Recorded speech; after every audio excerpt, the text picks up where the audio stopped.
ایک واقعہ میں عرض کرتا ہوں۔ علامہ فاکہانی رحمۃ اللہ علیہ یہ بہت بڑے عالم دین، بہت بڑے بزرگ گزرے ہیں۔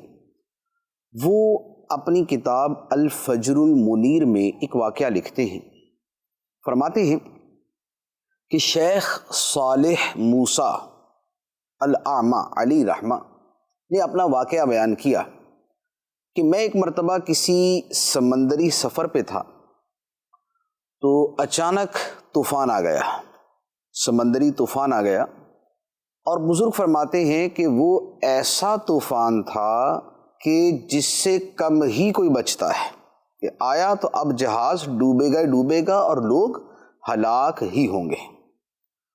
تو وہ حضرت شیخ صالح موسیٰ علیہ رحمہ فرماتے ہیں کہ اسی حالت میں مجھے نیند آ گئی اور خواب میں نے نبی کریم صلی اللہ علیہ وآلہ وسلم کی زیارت کی۔ آقا کریم صلی اللہ تعالیٰ علیہ وآلہ وسلم نے مجھے ارشاد فرمایا، اے صالح، کشتی والوں سے کہو کہ 1000 مرتبہ یہ والا درود پڑھیں۔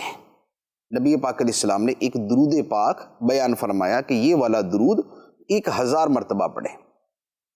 شیخ صالح فرماتے ہیں کہ میں بیدار ہوا تو میں نے کشتی والوں کو جمع کیا، ان کو بتایا میں نے کہ آقا کریم علیہ السلام کی زیارت ہوئی ہے اور سرکار نے یہ والا درود پاک پڑھنے کا فرمایا ہے، 1000 مرتبہ پڑھیں۔ فرماتے ہیں کہ سارے کشتی والے مل کے وہ درود پڑھنا شروع ہو گئے اور ابھی 300 مرتبہ وہ درود پڑھا تھا کہ اللہ تعالیٰ نے اس طوفان سے ہمیں نجات عطا فرما دی۔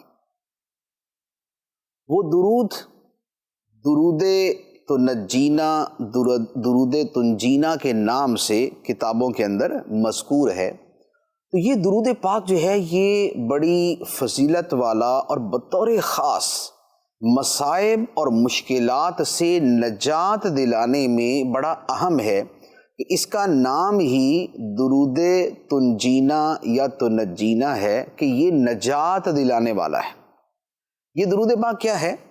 اللہم صلی علی سیدنا و مولانا محمد صلاۃ تنجینا بہا من جمیع الاحوال والآفات وتقضی لنا بہا من جمیع الحاجات وتطہرنا بہا من جمیع السیئات وترفعنا بہا عندک اعلی الدرجات وتبلغنا بہا اقصى الغایات من جمیع الخیرات فی الحیات و بعد الممات۔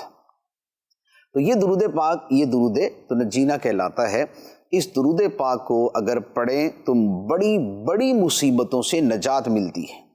بلکہ اس درود پاک کے حوالے سے بطور خاص علامہ سمہودی رحمۃ اللہ علیہ نے اپنی ایک کتاب میں لکھا ہے، وہ فرماتے ہیں کہ طاعون سے بچنے کے لیے جو ایک وبا ہے اور مہلک ہے، ہلاکت خیز ہے، فرمایا اس سے بچنے کے لیے اس درود پاک کی کثرت کی جائے۔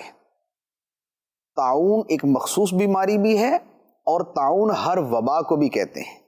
تو اگر درود تنجینا کی کثرت کی جائے تو اللہ تعالیٰ کے فضل و کرم سے امید ہے کہ اس مصیبت سے اللہ تعالیٰ نجات عطا فرمائے۔